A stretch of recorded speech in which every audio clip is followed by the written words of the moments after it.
Book of Acts, Paul mentioned about tongues.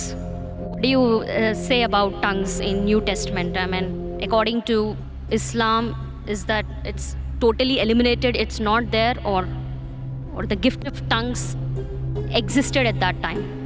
Sister asked the question.